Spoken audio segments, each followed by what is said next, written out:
Hello students, let us learn about electron transport system through this video. During respiration, electron transport system is very important. लेकिन इसको start करने से पहले थोड़ा background हम review कर लेते हैं. What happened exactly to the glucose? Glucose सबसे पहले glycolysis में एंटर करेगा and this glycolysis is taking place in the cytoplasm of the cell. What happened? Glucose एक 6 कार्बन का कंपाउंड है जो कन्वर्ट हो जाएगा पायरुवेट में. Pyruvate is 3 carbon compound. यहाँ पर हमें 2 मॉलिक्यूल्स ऑफ पायरुवेट मिलेंगे and this the whole glycolysis is 10 steps reactions. Okay, 10 steps are involved in this conversion of glucose to pyruvate, and during conversion we get NADH from NAD. Nicotinamide adenine dinucleotide will convert into reduced nicotinamide adenine dinucleotide. Now this pyruvate 3 carbon का जो compound है, it enters in the matrix of mitochondria. These are the mitochondria. This is the mitochondria. This is outer membrane of the mitochondria. This folded part is the inner membrane of the mitochondria, and inside the mitochondria in the center matrix is present. इस matrix में ये pyruvate enter करेगा and this pyruvate will convert into acetyl coenzyme A. ये 3 carbon का compound है और acetyl coenzyme में 2 carbon compound है. यहाँ पर एक कार्बन डाइऑक्साइड रिलीज हो जाएगी and here also we get reduced nicotinamide adenine dinucleotide. Coenzyme add होगा यहाँ पर एंड एसिटाइल कोएंजाइम ए मिल जाएगा. यहाँ पर हमें फिर से 2 मॉलिक्यूल एसिटाइल कोएंजाइम ए के मिलेंगे क्योंकि 2 पायरुवेट के मॉलिक्यूल हैं. This acetyl coenzyme A then enters into Krebs cycle. ये भी रिएक्शन माइटोकॉन्ड्रिया के मैट्रिक्स में हो रहा है. इसके दौरान, इस क्रेब्स साइकिल के दौरान 3 NADH, 1 NADH, second NADH and third NADH, 3 NADH molecules मिलते हैं एक एसिटाइल कोएंजाइम ए से और एक FADH2 मॉलिक्यूल मिलता है. क्लियर? अब हम ये सोच रहे हैं कि हमारे पास ATP कहाँ है जो हमें सोर्स ऑफ एनर्जी है, क्योंकि हमारा सोर्स ऑफ एनर्जी तो एडिनोसिन ट्राइफॉस्फेट है. अब इस NADH जो हमें ग्लाइकोलिसिस के दौरान मिला, जो हमें पायरुवेट के एसिटाइल कोएंजाइम ए के कन्वर्ट होने के टाइम पे मिला और क्रेब्स साइकिल के दौरान मिला, NADH और FADH2 ये दोनों एंटर करेंगे इलेक्ट्रॉन ट्रांसपोर्ट सिस्टम में. ओके, देन जो एनर्जी इनमें स्टोर्ड है, this energy will convert into ATP.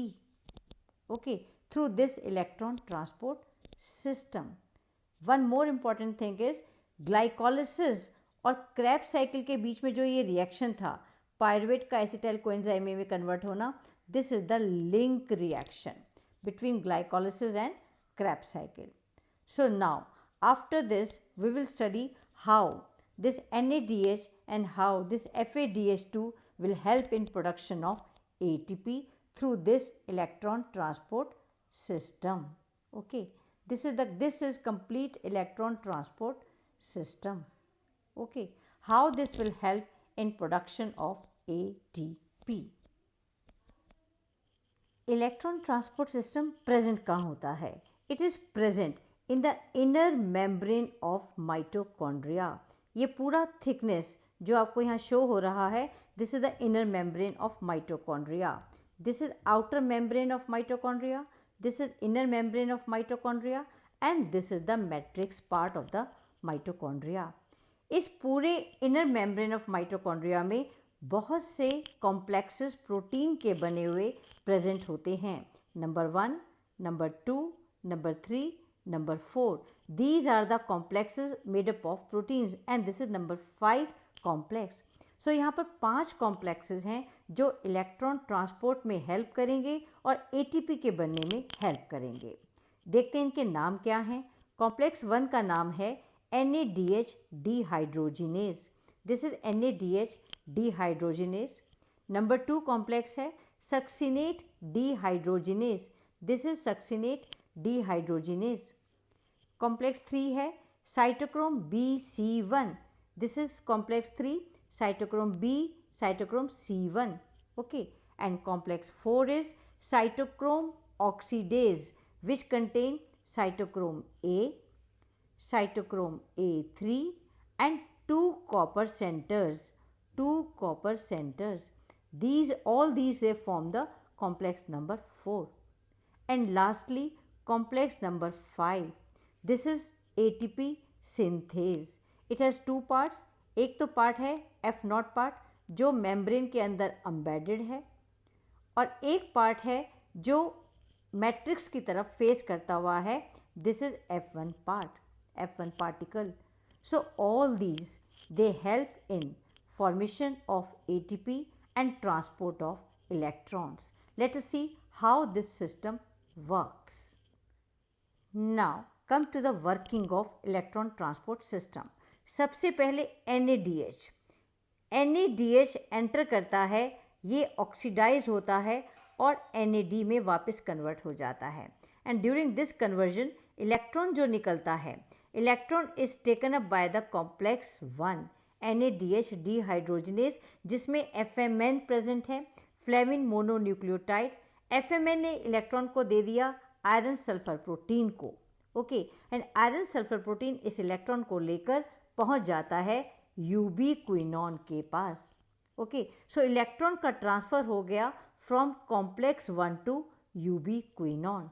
जब इलेक्ट्रॉन ट्रांसफर होते हैं इस कॉम्प्लेक्स में से, तो दिस कॉम्प्लेक्स गेट एक्साइटेड और स्टार्ट कर देता है मैट्रिक्स में से प्रोटॉन्स को लेकर ट्रांसफ़र करना शुरू कर देता है towards the intermembrane space. तो इंटर मेम्ब्रेन स्पेस में अब हाइड्रोजन आयन यानी प्रोटॉन्स कलेक्ट होने स्टार्ट हो गए हैं.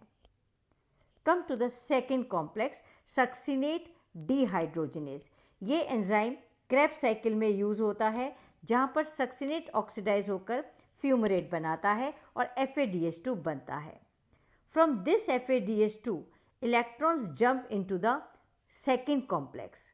Okay, and then this electron enters into ubiquinone. So ubiquinone ने electrons को ले लिया from complex 1 and also from complex 2. But एक important point यहाँ पर ये है कि complex 2 में जब इलेक्ट्रॉन पहुँच गया, फिर भी ये प्रोटॉन्स को ट्रांसफ़र नहीं करता. प्रोटॉन्स को लेकर मैट्रिक्स से इंटर मेम्ब्रेन स्पेस में नहीं भेजता. ओके, सो कॉम्प्लेक्स 1 तो प्रोटॉन्स को कलेक्ट करने में हेल्प कर रहा है इंटर मेम्ब्रेन स्पेस में, लेकिन complex 2 it is not helping, it is not doing this work. Protons are not transferring from matrix to intermembrane space through this complex. Clear? And now this ubiquinone takes the electron and enters into complex number 3.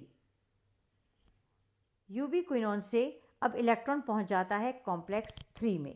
Complex 3 में cytochrome B है, electron cytochrome B को मिला, then iron sulphur protein को मिला, and then cytochrome C1 को मिला.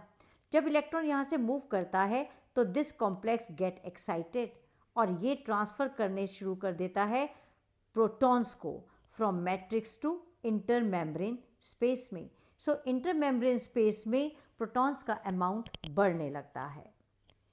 Next ये electron लेकर साइटोक्रोम C को सेंड करता है. सो कॉम्प्लेक्स 3 से इलेक्ट्रॉन पहुंच जाता है एक और मोबाइल कैरियर में जिसको साइटोक्रोम C कहते हैं. ये cytochrome C outer side of inner membrane में ऑफ माइटोकॉन्ड्रिया में प्रेजेंट है. यह साइटोक्रोम C अब इस इलेक्ट्रॉन को पहुंचा देता है टू कॉम्प्लेक्स 4. यहाँ पर प्रेजेंट है 2 copper centres, cytochrome A and cytochrome A3. जब इलेक्ट्रॉन इसमें से मूव करता है तो ये भी कॉम्प्लेक्स एक्साइट हो जाता है और प्रोटॉन को ट्रांसफ़र करना शुरू कर देता है towards inner membrane inter membrane space में. सो यहाँ पर प्रोटॉन्स यहाँ भी आ गया, कॉम्प्लेक्स 1 से आया, कॉम्प्लेक्स 3 से आया और कॉम्प्लेक्स 4 से आया, लेकिन कॉम्प्लेक्स 2 ने कोई प्रोटॉन ट्रांसफ़र नहीं किया. अब जो इलेक्ट्रॉन यहाँ पर कॉम्प्लेक्स 4 में आ गए हैं, these are picked up by the oxygen along with 2 hydrogen ions, they form water. Okay, so water is formed here. So यहाँ पर आप देख रहे हैं ऑक्सीजन पूरा ना ग्लाइकोलिसिस में यूज़ हुआ, ना लिंक रिएक्शन में यूज़ हुआ, ना क्रेब्स साइकिल में यूज़ हुआ, लेकिन ऑक्सीजन का इस्तेमाल यहाँ इलेक्ट्रॉन ट्रांसपोर्ट सिस्टम में हो रहा है। ये फाइनल एक्सेप्टर है हाइड्रोजन आयन का, प्रोटॉन्स का, और इलेक्ट्रॉन्स का यहाँ पर एंड हो जाता है। इलेक्ट्रॉन्स यहाँ पर, यहाँ से चले इलेक्ट्रॉन्स, यहाँ पहुँचे, यहाँ से चले यहाँ पहुँचे, देन यहाँ आए इलेक्ट्रॉन, देन यहाँ आए, एंड देन कॉम्प्लेक्स 4 में आए। इसके बाद ऑक्सीजन ने इनको गेन कर लिया। ओके, सो इलेक्ट्रॉन ट्रांसपोर्ट सिस्टम में यहाँ पर इलेक्ट्रॉन का ट्रांसपोर्ट ख़त्म हो जाता है और पानी बनने लगता है। अब एक ही प्रॉब्लम रह गया है हमारे पास कि यहाँ पर जो प्रोटॉन ग्रेडियंट शुरू हो गया है बनना, यहाँ मैट्रिक्स में प्रोटॉन कम है और यहाँ इंटर मेम्ब्रेन स्पेस में प्रोटॉन ज़्यादा हैं। अब इनका क्या होगा? Now let us see how they will help in converting ATP।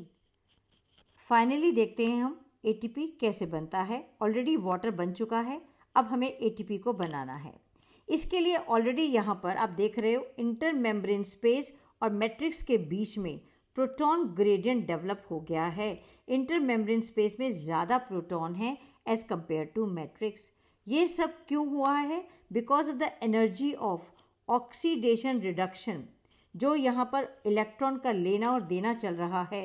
If there is a loss of electron it is called oxidation and gain of electron is called reduction.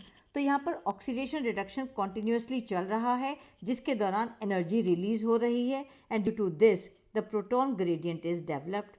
अब इस proton gradient को break करना है। ये protons अब cross करेंगे F0 channel को।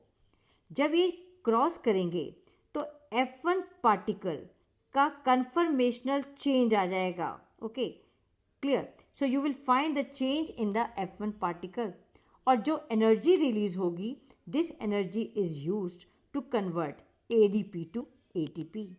जब दो हाइड्रोजन आयंस यानी दो प्रोटॉन्स जब मूव करते हैं तो एक ATP मॉलिक्यूल बनता है।